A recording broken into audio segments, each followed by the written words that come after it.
Hi, everyone. Today we're going to talk about management of our patients that have infectious diseases.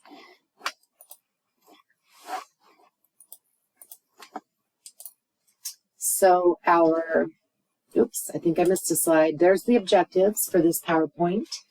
So I believe that Belinda covered with you the principles of the chain of infection. Pretty sure she said she did. So I'm not going to touch a lot on that because I'm trying to keep these a little bit short. So make sure you understand the different elements that make up the chain of infection and know that we as the employee have to be very careful to break chains of infection through hand hygiene, which is the biggest thing, proper use of PPE, personal protective equipment, and through education. And then nursing management of emerging infectious diseases. I feel like everybody knows we just had a pandemic and all of the things that nurses had to go through to be able to respond immediately with shortages in personal protective equipment, as well as ongoing changing direction as we learned more about that disease. So we need to be able to responsibly take care of our patients and ourselves and our own families and our communities when we have infectious disease outbreaks. Measures that reduce the risk of infection in the home and applying the nursing process as a framework for care for patients with infectious disease.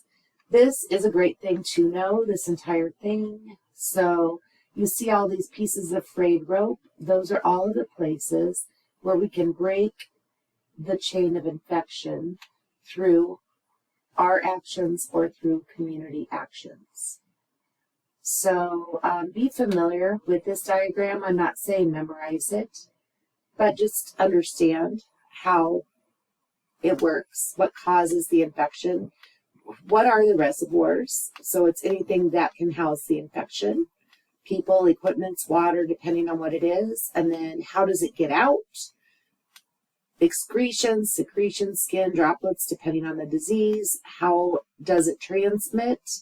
Well, maybe we get it by touching something, or maybe we get it in direct contact. Sometimes we have, I'm sure you remember from microbiology, fomites, that's on here. So that is where someone who's infected with a disease, the reservoir touches the surface, and the germs from that disease live on the surface for hours to days, depending on the virulence of that organism, and just touching the surface can infect a new host. So then we have airborne, so that's going to be aerosolized droplets, such as know your diseases that are going to cause an airborne infection. Some of the more common ones are going to be measles. I'm sorry, is it measles? Isn't that terrible? I believe it is. But the biggest thing is your tuberculosis. And now I can't remember. I'm trying to see if measles is one. So ignore that for now while I have to double check that. But I think it is actually your tuberculosis. And I don't see the chickenpox virus in here, varicella. Not in there. I'm looking at the table. So airborne. And then your droplet precautions are things like influenza or the common cold where you cough and the droplets can be spread to someone nearby through any type of cavity, and that's within 3 to 6 feet away. So that's the difference between your airborne and your droplet. And then your portals of entry are all of these listed here. So you've got broken skin, the respiratory tract, the gynecological areas through sexual contact, the GI tract through ingesting some type of microorganism that's going to cause an illness, or mucous membranes. And then who are our high-risk patients or our susceptible hosts to infection? Well, those are going to be your immune-compromised patients, which is almost everybody that's going to be in hospital setting. People with chronic diseases such as diabetes, or people with burns. Obviously, they have burns on their skin, so they're going to be susceptible to anything that could come in contact with that broken skin. And the elderly, immunosuppression, who has that? That could be people with cancer, or even just people that have some type of immune disease. So that's enough about that, I feel like. I want you to understand the difference between colonization, infection, and disease. So colonization is that you have a microorganism present, and it's not doing anything. It's not growing. It's not causing problems. There's no symptoms. It's just present. An infection, however, is where there's host interaction with that organism, and it starts to grow, and then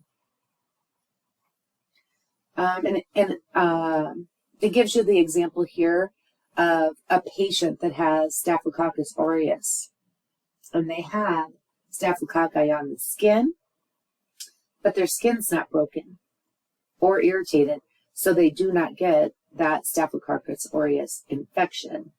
So if their skin was broken, then absolutely yes, it could go into that infection through the skin into the bloodstream and cause sepsis. So it has to have a way to introduce. Infectious disease is that the infected host displays a decline in wellness caused by the infection. So you could have the Staphylococcus aureus, it gets through a break in the skin, and for the first few days they have no infection. They have no display of an infection. So that would be, I would call that the latent period. There's no symptoms, the person feels fine, and then all of a sudden they go into that prodromal phase where now they are infected, they're feeling sick, maybe not obvious symptoms, but the prodromal phase of any infectious disease is the most contagious. The viral load is high. Who are the organizations that are going to be concerned about infection control and prevention? Well, the WHO, World Health Organization, on a global basis is really concerned with that. The CDC, and they put out some different publications and guidelines. They put out that morbidity and mortality report, and I think it's weekly or every other week.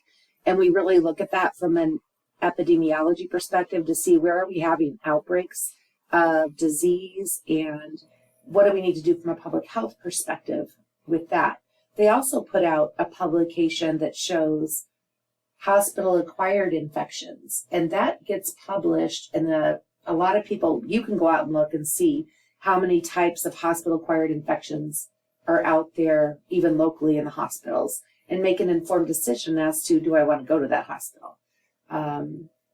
CMS, I'm trying to think what that even stands for. It has to do with the Center for Medicaid and Medicare Services. They look at that, and they can choose not to reimburse hospitals for care based on infection rates in the hospitals. So again, how do we as healthcare workers manage that chain of infection? The number one thing we can do is wash our hands, whether that is washing with soap and water when your hands are visibly soiled or you're taking care of a patient with C. diff. All of those two examples require you to wash your hands. How long should you wash your hands? At least 20 seconds. Sing happy birthday twice. And they want you to especially pay attention to the nail beds and in between your fingers, because that is where the microorganisms like to hide. So take good care of your hands and keep them clean. If your hands are not visibly soiled and your patient doesn't have C. diff, then you can use the hand sanitizer. You need to use it multiple times, not just when you gel in and out of a room, but also before you put on gloves, or after you take off gloves, or those are the times that are really important. Or if you touch the patient with your gloves, actually every time you're touching something that's I'm going to say wet and not yours, with the exception of sweat. If you're touching something, whether it is a wound or you're changing an incontinent patient, you should have gloves on. So every time you take the gloves off or put them on, you're washing your hands. Let's see. Local agencies, again, our own local health agencies are very involved in any type of infection outbreak or even control or prevention of anything like that. So for example, sexually transmitted diseases are the largest infectious disease in the United States, believe it or not. And sexually transmitted diseases like chlamydia or gonorrhea or syphilis are reportable to the health department, and then they contact the patient to find out who they've come in contact with, and then they contact those people to ensure that everyone gets treatment. So they are very involved in breaking those chains of infection. Hospitals also have their own infection control specialists and policies that we have to follow. As nurses, it is our responsibility to keep an eye on what's happening in our patients' rooms. If we have someone, whether they're on standard precautions or on transmission precautions, we should be advocates for our patients in that we're watching to see that other healthcare providers that are coming in the room are using proper hand hygiene, and also educating the family on the transmission of the disease process that they have to ensure they're not spreading it outside of that room or out into their communities. So isolation precautions, I talked a little bit, I've mentioned standard and transmission. Those are the two tiers of isolation precautions. So standard precautions, a lot of people think of that as where just hand hygiene and gloves. That is too simplistic, because standard precautions is we assume everybody has something that is contagious, even if they don't. If they're in the hospital setting, we are protecting ourselves and our other patients from coming into contact with any organism that our patient might have. So we always wash our hands in and out. Every time we touch them, take our gloves off, we wash our hands. But let's say we're in a standard precautions room and we're going to change incontinent person's brief. We might want to put on a shield if, maybe they have explosive diarrhea and they're not on contact precautions, but do we really want to take the chance that we are going to come in contact with those feces? So we might wear a gown, we might wear a face shield and gloves. So standard precautions is whatever we need to wear PPE-wise to protect ourselves and our other patients. The difference between standard precautions and transmission-based precautions is that we know or we suspect that our patients have a known infectious disease that is spread by either airborne droplets, regular droplet, or contact routes. And if you look in the textbook, and I'm talking about the Med-Surg textbook right now, the Bruner and Sudart's textbook, or you might be calling it Hinkle, Cheever. There's a lot of, I think it's called Hinkle on the syllabus. Find your chapter on management of patients with infectious diseases. Make sure you're familiar with all the terminology in the beginning of the chapter. Review the different disease conditions and how they're transmitted. Review your hand hygiene methods. And then there's a summary of the types of precautions and the patients that require those precautions. And I'm looking right now. Oh, so I was right. I'm looking at airborne. It's measles, varicella or chickenpox, and tuberculosis. Those are your three big ones for airborne. Droplet is going to be the flu, meningitis, pneumonia, sepsis, some of our sepsis, other serious bacterial respiratory infections, like diphtheria, which I don't think I've ever seen a diphtheria case, but I don't want it and I don't want to spread it. Pertussis, which is whooping cough, the plague. There's a whole bunch. That's droplet. And remember, droplet is if you're within 3 to 6 feet of the patient. Mumps is also droplet, and rubella is droplet. So if you'll notice, our MMR vaccination that we should get as nurses, it protects us from getting that from our patients. Our MMR vaccine is measles, mumps, and rubella. Those are 1 airborne and two droplets right there. So, and then contact precautions would be herpes virus, impetigo, scabies, zoster, which would be shingles, conjunctivitis, and Ebola. I mean, I don't want Ebola. Those are just some different examples. Your gastrointestinal, respiratory, skin, or wound infections that have MRSA or multi-drug resistant bacteria. That's contact as well. There's also a nice table that tells you the order in which to don your PPE and then doff your PPE. There are also videos out there, and we will be showing you in lab how to do that because there's a specific order in how we do that. I'm going to keep going. I probably am covering stuff that is on future slides, so it'll make it quicker. Standard precautions. Talked about it. Hand hygiene. Use of gloves and other barriers. So that's where I mentioned it. Depends on what you're doing in the room. One thing that I didn't talk about, but is also super important, is anything you're using in that patient room. So sometimes we'll have enough vitals carts that we can leave a vitals cart in that patient's room and not take it out.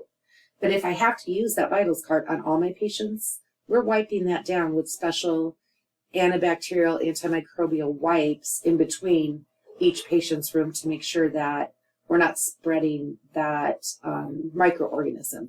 Or, I mean, we wipe it down between every patient's room. But if we know somebody has tuberculosis, they're getting their own dedicated one because we're not moving that around. Linen, when we take the linens off the bed, we do it slowly. And when we put new ones on, we're not like flipping the sheets up like we would in our own house. We're carefully putting them on and slowly unfolding them because you don't want to stir up the germs in that room. Environmental control, we're going to keep that room clean. If we have anyone in the patient, we have housekeeping and they keep the rooms clean. We may keep that door closed. Sharps injuries, that's a standard precaution. If we are giving someone an injection, we're going to clean the site, wear gloves, perform our hand hygiene like we're supposed to. And once we're done with that needle, we will not recap that needle. It will go directly into the sharps container, being very careful not to poke ourselves. So patient placement is that we will attempt to put a patient, if we suspect they may have something that requires transmission precautions, into a private room. Or we can also put them in multiple patient area if they all have the same disease. So if everyone had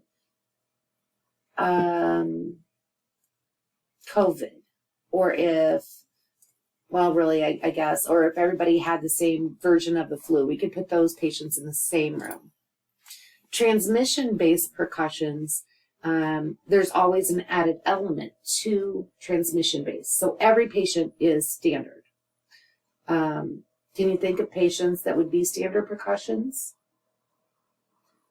So anybody, we don't want to come into contact with bodily fluids of any of our patients. So our HIV positive patients are standard precautions. And I feel like people miss that on exam questions because they think they're going to be like a higher level of precautions, but they're not. As a matter of fact, a lot of our standard precautions came about because of the advent of the AIDS crisis during the 1980s and 90s. So healthcare evolves and changes as we have new disease processes that come out. So transmission-based precautions for airborne, again, there's your TB and your varicella or your chickenpox and other airborne pathogens. And that patient should be in a negative pressure room with the door closed. Typically in the hospital setting, you'll find that there is even a room in between the hallway door and the entrance to the patient's room where you can walk in and don and doff your PPE and then come out, take it off, and leave the room so that those microorganisms are not going out into the general population and the air of that hospital corridor. And we all wear N95 masks or respirators when we are in the room. And that is supposed to be even if we walk in the room to ask them a question, N95 on, because it's airborne. So it's aerosolized and it could be anywhere in that room. Droplet, on the other hand, is for organisms that you can get by close contact with respiratory or pharyngeal secretions. And that would be like the flu or meningitis.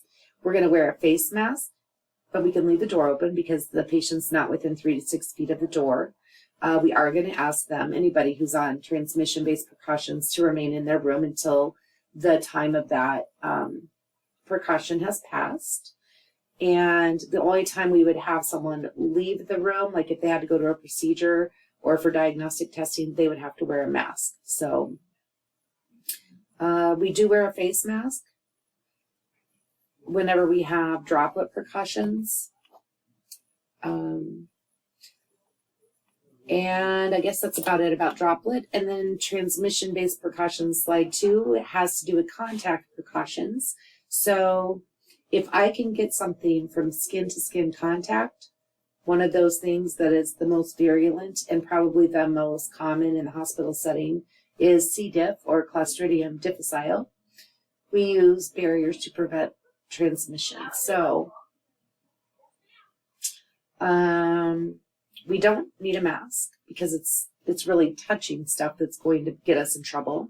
However, if you're going in and the patient is having a bowel movement and it's, projectile, then you might want to wear a mask and a face shield. It just depends on what is going on in the room. But typically, you're going to wear a gown and gloves.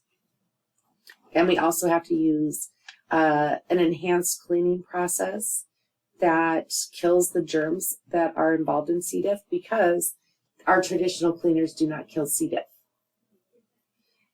If they have visitors, which we try to limit visitors into rooms that have C. diff, those visitors should be wearing the gown and gloves while they're in the room. We need to educate those visitors as well as pay attention to what everyone else is doing that's going in and out of that room to remind them that they have to wash their hands with soap and water for 20 seconds before they leave that room. Because if you have a visitor in a room with C. diff and the visitor comes out to the nurse's station and puts their hands on the counter and they didn't wash their hands before they left, now anyone who touches that counter before we clean it and disinfect it can get C. diff. And that's how easy it is to spread. So here's our big hospital-acquired infection diseases. So C. diff I just talked about. MRSA. You can get MRSA in the community or in the healthcare environment. And if you think about it, these are resistant to standard antibiotics. I think MRSA actually was something that came about because diseases mutate in order to survive. So we keep our operating rooms super clean and disinfected. So bacteria became resistant to the cleaning process in our surgical suites. And I think that's kind of how that MRSA got started, because the bacteria that was in the surgical wounds didn't respond to standard antibiotics anymore because it mutated to survive in the environment that it was in. So not awesome. And we want to make sure that we're doing everything we can to break those chains of infection so we don't give someone MRSA. Vancomycin-resistant enterococcus or DRE, that's typically something people get when they're on a vent. So different things that we can do, again, always this hand hygiene and but an additional thing we can do with our patients on a vent is continuously doing oral hygiene. Because if you think about all the bacteria in our mouths, if I'm vented, that bacteria, if I don't do oral hygiene maybe every 2 hours when I have someone on a vent, the secretions that are in their mouth that are draining down into their stomach and into hopefully not their lungs can cause this vancomycin-resistant enterococcus pneumonia. Let's see. And then just other multi-drug resistant organisms that are in the hospital-acquired infection list and bloodstream infections. So that CLABSI is typically, anytime we are doing anything invasive to our patients, like putting in a central line, we have to use very specific measures to ensure that we are not making our patients vulnerable to getting a bloodstream infection from a new line that we've put in, and then maybe not handling the line appropriately or changing the dressing when it's starting to peel or it's soiled. We have to be very careful to ensure that we are not introducing anything to them that's going to kill them or make them have to stay in the hospital longer, possibly disabling them for life. Another big one that's not mentioned here is UTIs that people get from having a catheter, it's called a catheter-associated urinary tract infection. So we have many things in place to try to avoid a catheter-associated infection. One of those is discontinuing. Well, first we try not to use them in the first place. But if we have to use a catheter, we try to discontinue it as soon as we can, because for every day that a catheter stays inside someone, the risk for a urinary tract infection increases exponentially. Then in the community, we have community-acquired infections, of course. So that's the CDC, the state, the local health departments.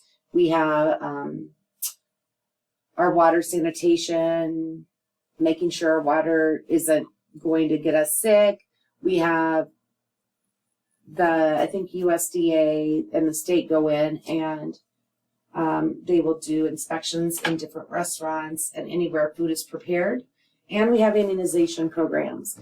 And there's different immunization schedules for infants and children versus adults. But vaccinations are a great way to eradicate disease or at least slow the spread of a disease.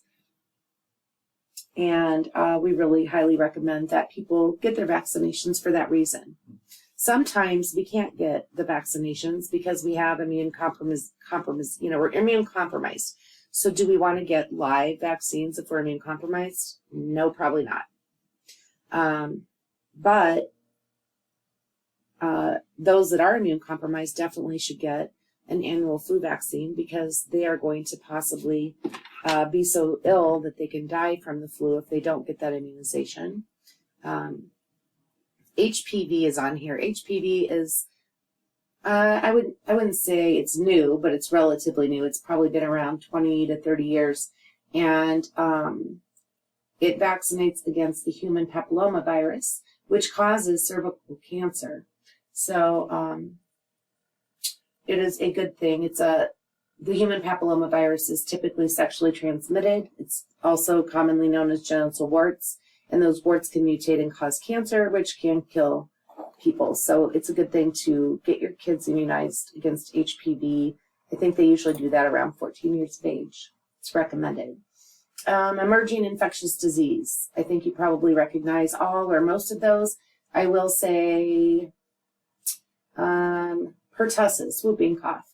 We almost have that eradicated in the United States, but we are seeing more of it because a lot of parents are choosing not to immunize their children, or they're not getting their own.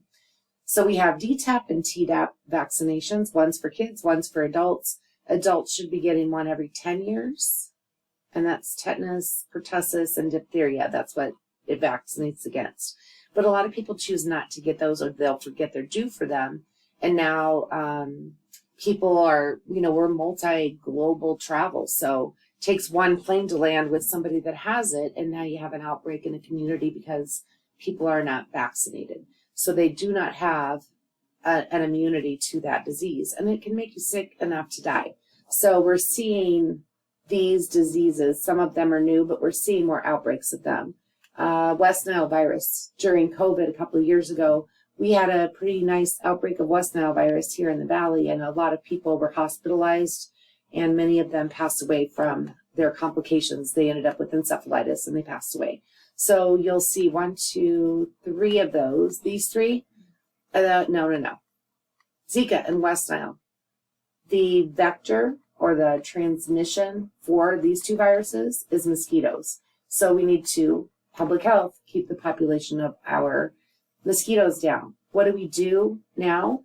We go out and trap mosquitoes, and then we test them for West Nile, and we see if it's an issue, and then we spray for mosquitoes. So that's how we can keep that down in the community. So those are just some different examples. I'm only halfway through this, and I'm at 30 minutes. I'm sorry, guys.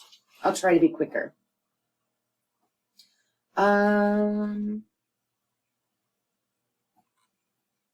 think I've already talked about all this. I'm skipping this slide. Oh, here's an interesting one. Sexually transmitted infections. I know I've brought it up a few times already, but did you guys know that syphilis is... So Arizona, I believe, has the 6th highest number of syphilis infections in the country. We're seeing a spike in syphilis cases. If you read your chapter, you can find out all the different phases of syphilis. There's 3. It's a nasty sexually transmitted disease to get, causes long-term complications if it's not treated. It can be treated with penicillin, but guess what we have right now? A shortage of penicillin because there's so many syphilis cases. We also have, if you think about sexually transmitted diseases, do people want to get treatment for a sexually transmitted disease if they have multiple partners, but they're supposed to be in a monogamous relationship?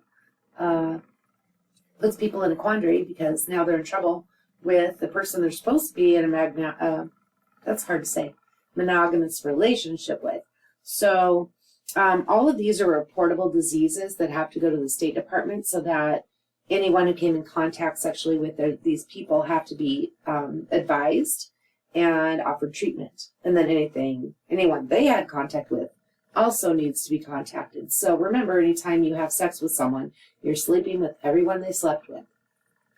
And just as a side note, the city in Arizona with the highest cases of syphilis is, I don't know if y'all know, Sun City West. And the population with the highest number is your older geriatric population. So I say that to you so that you do not think, oh, these older populations don't, they're not going to have sexually transmitted diseases. You always need to think that. They're going through their second childhood. Their kids are grown. Maybe they're widowed. They don't really think about using condoms because they're not going to get anybody pregnant.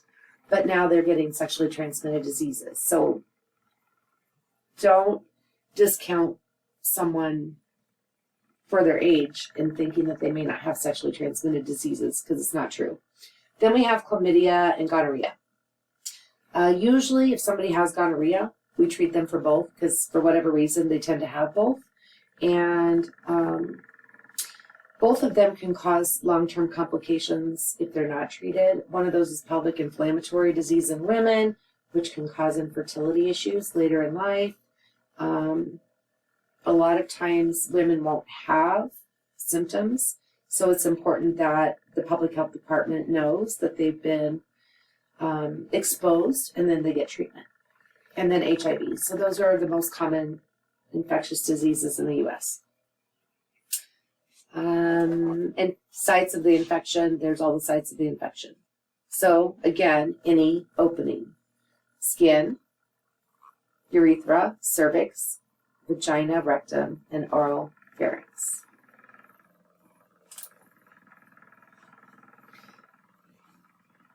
Now we're talking about our patients that have an infectious disease, but they're going to be taken care of at home. So as nurses, if we are working in home health, we are educating. We're always educating. We're educating a lot. But I would say that's one of the biggest responsibilities of home health. If they're coming out to see the patient, they're not only doing medical management sometimes, like helping with medication, but they're doing a ton of education or wound care. So in this case, let's say somebody has tuberculosis and they have the kind that is going to take, months to years of treatment to get rid of it or put it back into a latent state. It requires education. that they need to finish their medication, all the side effects of the medication, that they need to stay home. And then how to reduce the risk to the other household members, how we prevent transmission. And then also just treating the symptoms and keeping people comfortable as they're going through that process. We're going to follow standard precautions in the home setting, just like we would in the hospital setting. Establishing an environment that facilitates hand hygiene. And so I work for Hospice of the Valley. I carry my own bottle of hand sanitizer in my bag, but I also carry paper towels so that I prefer to wash my hands with soap and water. So I'll ask if I can use their sink, and I'll use their sink. And then if they don't have paper towels sitting there, I use my own paper towels. I don't use a towel because that just has everybody's germs on it. If someone's taking care of a family member who is immune compromised or has some type of infection, I'm going to recommend that they get their annual vaccinations. So now we have COVID vaccines and flu vaccines. And then taking care of equipment that we're using with the patient, we're going to try to keep that equipment as clean as possible. Maybe they're getting respiratory treatments for a respiratory illness. We're going to train them on how to keep that equipment clean and avoid, having even a bigger issue because you got now some kind of fungal infection from this machine you're using that you've never cleaned. And we say common sense cleanliness here. We're not going to have them go get, hospital cleaner, but we're just going to tell them to keep it clean around the patient, any of their areas, keep all of that clean. Good enough. You got it. Let's see, assessment of the patient with infectious disease. Part of your responsibility as a nurse is to do a really good health history. Find out, do you have a history of previous or reoccurrent infections? Have you had a fever? Have you been out of the country? Have you traveled at all? Where did you go? Have you ever been told you have tuberculosis? Do you have any pain? Where is it? Do you have a sore throat? What are the symptoms you're experiencing? Do you have any swelling or drainage or wounds? Diarrhea, vomiting, abdominal pain, rash? What's your vaccination history? Have you had any insect bites or animal bites? What medications are you taking? Have you been hospitalized for any infectious diseases in the past? Sexual history, it is pertinent. Have you had sexual exposure to another person with a known sexually transmitted infection? Or have you been treated for STIs in the past? Have you recently been pregnant? Have you been tested for HIV? What's your occupation? Or what are your recreational activities or hobbies? All of those questions are pertinent to trying to figure out how someone came in contact with an infectious disease. So these are all different problems that could be associated with someone that has an infectious disease.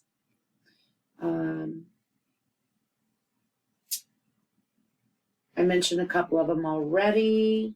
Septicemia, bacteremia, or sepsis, those are all bloodstream infections that are associated with an infection. So in order for it to get to that level, they probably had it for a few days and haven't treated the symptoms, or maybe they did, but they didn't go to the doctor and they needed to be on antibiotics. So now they're in the hospital getting, because they're not doing well, they might even be in ICU. Septic shock, it's the same thing as the one above, but now shock means that their organs are shutting down because the bloodstream is infected with these microorganisms. So their blood pressure is tanking, their heart rate's going up. They're going to die if we don't intervene really quickly. Dehydration is a very common complication of an infectious disease, especially if it's causing gastrointestinal issues such as vomiting or diarrhea. So as nurses, we are assessing for dehydration. How do we assess for dehydration, and what do those symptoms look like? If you don't know, you should probably look it up because those are important things to know. I'll tell you a couple. Are they thirsty? Do they have dry mucous membranes? How about skin turgor? How are their pulses, especially in the peripheral areas? What's their urine output? All of those are good indicators on how they're doing with hydration status. We're going to encourage oral intake of fluids, not necessarily your sports drinks, because those are not the right formulation. But if they're in the hospital, we're going to be watching how much they're taking in and what their output is, and it should be about equal. If it's not, then they're dehydrated still.